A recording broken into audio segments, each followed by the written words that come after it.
Welcome to the Cottage Chronicles, a show about fishing, family, and finding your way.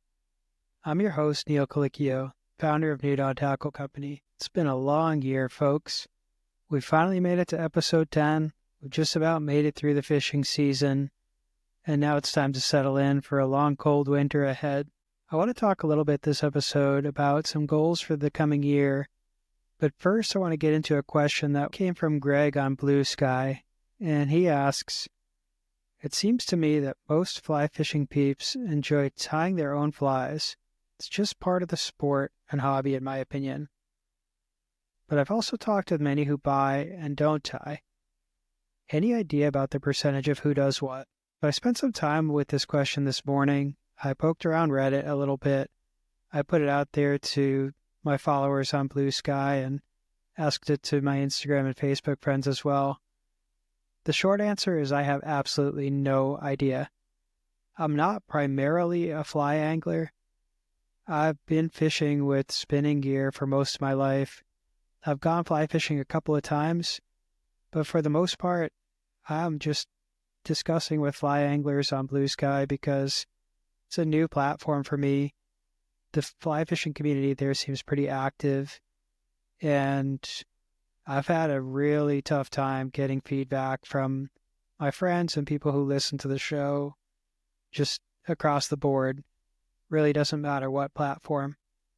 I want to start fly fishing more. It's not something that I expect to really play into the business too much at this point. I don't intend to start carrying fly fishing gear. There might be some accessories that overlap, like forceps and maybe line nippers and things like that. I'm not the person who can answer this question from any kind of place of authority. With that said, I kind of got a gut feeling for it. I think probably the majority of fly fishing enthusiasts, the majority of anglers that practice fly fishing, started by purchasing flies somewhere. There are people who participate in the sport who just want to go out and catch fish, and they don't necessarily want to spend their hard-earned free time tying flies. The sport seems to attract people who like to nerd out over the flies and over the prey items that they're trying to present. Based on the handful of people that I've talked to, they're really passionate about their flies. They're very quick to list which ones they'd use under which conditions, which ones have caught the biggest fish, which ones have caught most consistently. I would imagine most fly fishing anglers start with a fly prepared by somebody else, and eventually they get into tying their own. That was a very long-winded answer. I wish that I had a better answer for you. I really don't have any experience in the industry. I don't have a ton of friends who practice fly fishing, and that's part of the reason that I practice fishing with spinning gear and conventional reels. That's what I had access to growing up. That's what my sort of fishing mentors practiced. So that's what I know best. But if you've got any experience with this, or if you've got friends or people you know who are involved in the fly fishing industry, people who own shops or make gear, even just enthusiasts who have a better sense of culture around that sport, absolutely reach out or put them in touch with me. I'd love to have guests on the show in the future. Thinking of things I want to do in the future, I've got some goals for the year ahead, and I've broken them down into 3 themes. So I want to talk a little bit about what I want to accomplish professionally, personally, and as an angler in 2025. The first personal goal I have is to figure out when to rest. This has been so hard over the past year. My son was born just about 12 months ago. We got a puppy about a month after that, and I started a business a few weeks after that. I have given myself so little time to rest, to recharge, and to plan my path ahead. It's been awesome to get through some of the crazier days, some of the more stressful times, and even some of the more boring times, just knowing that I always have something to work on. I always have either a distraction, an obligation, or some idea of how I'm going to spend my next free moment. The problem with that is I never step away. I never take time to recharge and to really think about what I'm going to do. I think there's great benefit in acting kind of impulsively and intuitively at times. It's been absolutely critical as a dad. It's been really invaluable as a business owner when I get hung up, when I just don't know what to do. Sometimes I do what feels right. Now it's time to pause and think about the next moves. Along with that, I really want to plan out my projects and do one at a time. So when I started my business, I started this podcast, I started a blog, I started social media profiles. I was still trying to navigate what I wanted my brand to be, what I wanted my logo to be, what I wanted my colors to be. I mean, I started really from scratch. Everything was brand new. This business was kind of built upon this idea that I had while I was talking with my tattoo artist. I was talking about my day job, talking about some different things I was going through professionally, and I wanted to have something to fall back on. I knew that I loved fishing, and I wanted to figure out how to weave that into my professional life. I wanted to figure out how to develop something around a hobby that I loved and make the hobby itself a little bit more self-sustaining. That was a great concept, a great motivator to kind of ignite this fire in me and get this passion going. But I went at it like I do with most projects and put everything into it. I didn't rest. I didn't necessarily stop and plan things out. I didn't want to lose that enthusiasm or get distracted or sidetracked. They talk about not trying to boil the ocean. Well, that's a balance that I'm trying to find in my life in the next year. My next goal is to take a real vacation, not just pay time off. I do still have a day job. I do work at a computer or in an office 5 days a week, sometimes more depending on what the project load is. I had a great paternity leave at the end of 2023, beginning of 2024. I had an additional few weeks vacation time. I basically just burned them up on arbitrary doctor's appointments, fishing days, and so on. It has been such a long year. I really, really would love to go somewhere with my wife and my son, get out and do some fishing, try some local beer, go hit up a coffee shop, an art museum, just something relaxing, something for a nice break from the day to day. So I don't know when it's going to happen, but I absolutely want to take a week and just step away from the fishing business, step away from the office work, and take a real vacation. As far as professional goals go, I don't want to get deep into my goals for my day job, for my office life. I want to stick to goals that relate to this show and to this business. So the first thing that I want to do is develop a content strategy. And it feels like I'm slipping a little bit back into my day job in the marketing world, but I think it's so important. I've got a blog, I've got a podcast, I've got a YouTube channel, I've got an Instagram, a Facebook, a Pinterest account, and now a Blue Sky account. I am stretched so thin across different digital platforms, but I really have no strategy for them. When I release a new podcast episode, I'll put up a graphic that I can post on different platforms. I usually use that on Pinterest, link it out to the blog. I put my episode on Spotify and I put it on YouTube. But after that, I don't really have a regular schedule. I don't have like questions on Tuesdays, fun facts on Fridays, some other theme on any specific day of the week.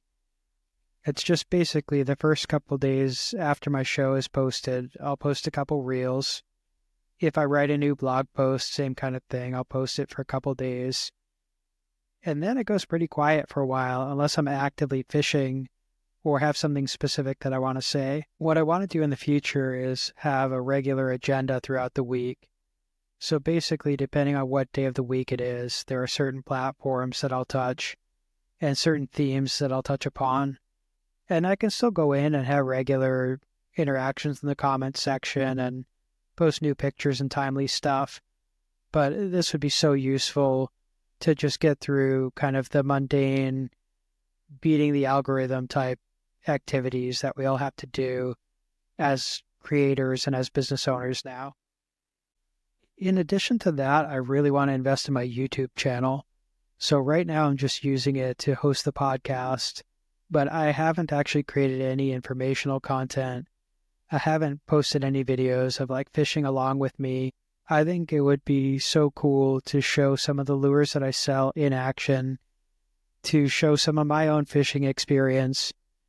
And then you have a better idea when I'm sitting here and describing them on the podcast too. I really want people to be kind of part of my fishing community and part of my world. And I think the easiest way to do that, or maybe the most effective way to do that, would be to actually share the video content with you of what I'm experiencing when I'm out fishing. And last but not least, as far as professional goals go, I really want to get one of my handmade products out for sale. It might be bucktails, it might be spinners, it might be soft plastics. I've got a bunch of ideas kicking around, some of them partly developed, but I just haven't produced anything in large enough quantities. So I really want to use some of the cold weather and some of the quiet time this winter to buckle down, get those products produced, and get some stuff on the website. And now the part that we've probably all been waiting for, my fishing goals. So here's one I think probably all of us have had at some point. I really want to catch a new species this year. I had really great success with this in 2024. I caught my first crappie. I caught my first smallmouth bass. I learned loads more about species that I've caught before. Last but not least, I want to fish some new water. I had an awesome time this year. I fished a lot of the same spots over and over. I brought my dad and my brother there, put them onto some fish. But ultimately, I think a lot of my success was just due to breaking down the same spot, following it kind of throughout the season, seeing the fish come and go, seeing what was going on there. And it wasn't just down to instinct. I absolutely built a killer instinct for finding new spots, for kind of figuring out when some of my existing spots would be more likely to hold fish. But I think now it's time to take that and expand. I want to go to new bodies of water. I want to find some new spots. I want to take those existing techniques and existing lures that worked well for me and see how I can apply them elsewhere. And it's not that I really want to be a fishing guide, but I would really love to reach a point with my fishing skills that I can comfortably go to a new body of water, take a friend along, and get them into fish and help them to understand the passion that I have for the sport. And I don't think everyone is going to instantly take to it. I don't think they're going to fall in love right away. But I want to help them to not have the experience of being bored fishing. I want them to feel pretty confident in me, and I want to be able to feel confident in myself that if we didn't catch fish, it just wasn't meant to be that day. It's not because we're fumbling around. It's not because we lacked preparedness or we lack the skill to catch anything.